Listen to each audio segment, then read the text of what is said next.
Kaba saba, ellerimden ve kalın botlarımdan utandığım o unutulmaz gün, bu, insanın kendine yabancılaşmasının başlangıcıdır. Bugün birçoğumuzun sosyal medyada bir fotoğrafa bakarken hissettiği o ani, yakıcı yetersizlik hissi gibi. Ölmeyi reddedenlere hoş geldiniz. Bugün Charles Dickens, Ayn dev eseri Büyük Umutlar masamızda. Bu kitap, 19. yüzyılda yazılmış bir büyüme hikayesinden çok daha fazlası. Aslında, modern insanın en temel kaygılarından birini, yani utanç duygusunun nasıl doğduğunu ve hayatlarımızı nasıl şekillendirdiğini anlatan bir psikolojik gerilim. Romanın merkezindeki fikir şudur: kimliğimiz, taş gibi sağlam bir şey değildir. Başkalarının bize tuttuğu bir aynada gördüğümüz yansımayla bir anda tuzla buz olabilir. Pip için o ayna, Estella adında güzel ama kalpsiz bir kızdır ve o an, hayatının geri kalanını tanımlayacaktır. Romanın kalbine inmeden önce, kısaca bir duralım. Charles Dickens, sanayi devriminin tam ortasında, sınıf ayrımının bıçak gibi keskin olduğu bir İngiltere'de yazıyordu. Kendi çocukluğu da yoksulluk ve travmalarla doluydu. Bu yüzden eserlerinde sık sık paranın, sınıf atlama arzusunun ve toplumsal adaletsizliğin insan ruhu üzerindeki etkilerini işler. Büyük Umutlar da bu temaların belki de en kişisel ve en acımasız olanıdır. Dickens, toplumun bireye nasıl acımasızca beklentiler yüklediğini ve bu beklentilerin nasıl birer hapishaneye dönüştüğünü gösterir. Pip'in hikayesi o meşhur ana kadar gayet basittir. Demirci olan eniştesi Joe ile yaşayan, sevgi dolu ama avam bir çocuktur. Sonra bir gün, kasabanın tuhaf, zengin ve münzevi kadını Miss Havisham, Ayn evine, Satis House'a çağrılır. Burası zamanın durduğu, her şeyin çürüdüğü gotik bir kabus gibidir. Miss Havisham, düğün gününde terk edildiği için o anı sonsuza dek yaşar. Gelinliği üzerindedir, düğün pastası masada küflenmektedir. Ve bu çürümüşlüğün ortasında, evlatlığı Estella vardır. Estella, Pip'e bakar ve o zehirli kelimeleri söyler, ne kaba saba elleri var, ne kalın botlar giyiyor. İşte o an, Pip için bir milattır. O ana kadar farkında bile olmadığı elleri, botları, konuşma aksanı, bir anda utanç kaynağına dönüşür. Daha önce sevgi ve güven bulduğu evi ve eniştesi Joe, artık ona avamlığını hatırlatan birer yüktür. Dickens burada utancın psikolojik anatomisini çıkarıyor. Utanç, dışarıdan gelen bir saldırı değildir. İçselleştirilen bir zehirdir. Başkasının yargısını alıp kendi gerçeğiniz haline getirdiğiniz andır. Pip, o andan itibaren tek bir şey ister: avam olmaktan kurtulmak, yani bir centilmen olmak. Bu arzu, onun büyük umutlarının başlangıcı ama aynı zamanda en büyük trajedisidir. Peki bir insanı centilmen yapan nedir? Sadece para ve görgü kuralları mı? Pip'in hayatına bir gün gizemli bir miras girince, bu sorunun cevabını aramak için Londra'ya gider. Artık büyük umutları vardır. Ama Dickens bu, centilmenlik idealinin, ne kadar boş ve performatif olduğunu acımasızca gösterir. Pip'in Londra'daki eğitimi, bir meslek öğrenmek için değildir. Sadece bir centilmen gibi davranmayı, doğru kıyafetleri giymeyi, doğru şekilde konuşmayı öğrenmek içindir. Yani özü değil, kabuğu parlatmaktır her şey. Bu durumun en komik ve en trajik yansımalarından biri, köydeki terzinin çırağı olan Trabb'in çocuğuyla karşılaştığı sahnedir.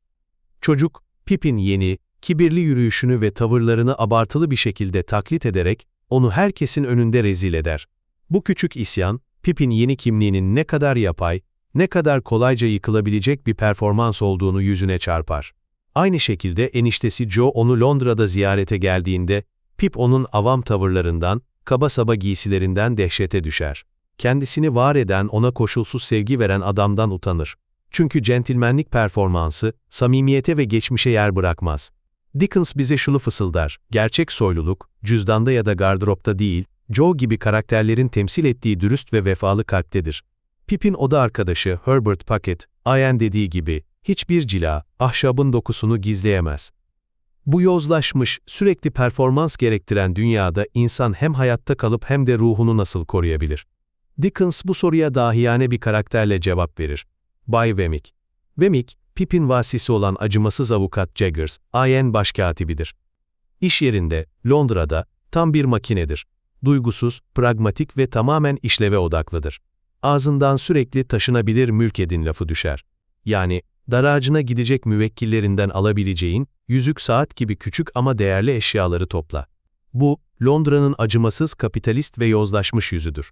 Ama işten çıkıp evine, Walworth'taki kalesine gittiğinde, Wemmick, bambaşka bir insana dönüşür. Kalesi, etrafında küçük bir hendek olan, her akşam bir top atışıyla köprüsünü kaldırdığı, minyatür bir sığınaktır. İçeride yaşlı ve sağır babasına, aged parent, sevgiyle bakar, onunla şakalaşır. Burası, iş dünyasının, Newgate örümcek ağlarından arınmış, tamamen özel, insani bir alandır. Wemmick, hayatta kalmak için kendini ikiye bölmüştür. Kamusal alandaki katı, duygusuz profesyonel ve özel alandaki sıcak, esprili insan. Bu, modern insanın en temel stratejilerinden biridir. İş yerindeki personamız, ailemizle olduğumuz kişi, sosyal medyadaki kimliğimiz. Hepimiz biraz Wemmick gibi, ruhumuzu korumak için farklı kaleler inşa etmiyor muyuz? Bu bölünme, yozlaşmış bir sistemde ahlaki bütünlüğü korumanın tek yolu olabilir mi? Dickens, bu karakterle, hayatta kalma sanatının psikolojik bedelini ve yaratıcılığını ortaya koyar. Peki bu sahte beklentiler binası yıkıldığında geriye ne kalır? Romanın en büyük darbesi ve ahlaki merkezi, Pip'in büyük umutlarının kaynağının ortaya çıktığı andır. Pip, tüm o paranın onu bir centilmen yapacak servetin, Estella'ya layık olmasını sağlayacak gücün, Miss Havisham'dan geldiğini sanmaktadır. Bu, onun snobluğunu, Joe'dan utanmasını meşrulaştıran aristokratik bir fantezidir. Ama bir gece kapısı çalınır ve içeri giren adam çocukken bataklıkta yardım ettiği kürek mahkumu, Abel Magwitch'tir.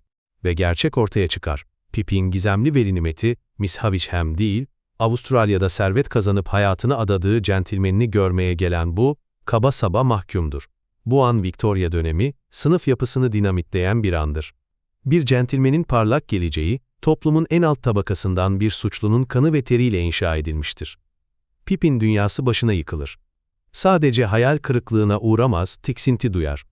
İnşa ettiği bütün kimlik, ayaklarının altından çekilir. Çünkü o, bir soylunun değil, bir canavarın yaratımıdır. Ancak romanın dehası tam da burada başlar. Pip, başlangıçtaki bu tiksintiyi yavaş yavaş aşar.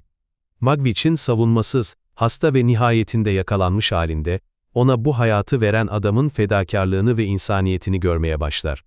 Magwitch mahkemede ölüme mahkum edildiğinde ve tüm servetine devlet tarafından el konulduğunda, Pip için bu bir yıkım değil, bir kurtuluş olur. Artık parayla, beklentiyle değil, saf bir insani bağla Magwitch'in yanındadır. Elini tutarak ölmesini beklerken, Pip sonunda gerçek bir centilmen olur. Çünkü anlar ki centilmenlik, statü, para veya kökenle ilgili değildir. Vefa, merhamet ve sevgiyle ilgilidir. Öyleyse, Büyük Umutlar neden ölmeyi reddediyor? Çünkü bu roman, hepimizin hayatında en az bir kez yaşadığı o temel kırılmayı anlatıyor. Kendimizden utandığımız ilk an.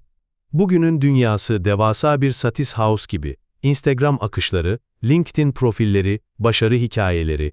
Hepsi bize ne olmamız gerektiğini, neye sahip olmamız gerektiğini fısıldayan birer Estella. Kendi kaba saba ellerimizden ve kalın botlarımızdan utanmamız için tasarlanmış bir dünya bu.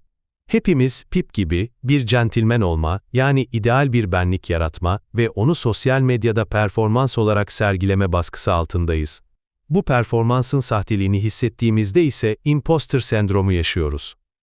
Wemmick gibi iş ve özel hayat arasına katı sınırlar çizerek, kendimize küçük kaleler inşa ederek akıl sağlığımızı korumaya çalışıyoruz. Ve en önemlisi, Pip'in yaşadığı ahlaki yüzleşmeyi biz de kendi hayatlarımızda yaşıyoruz.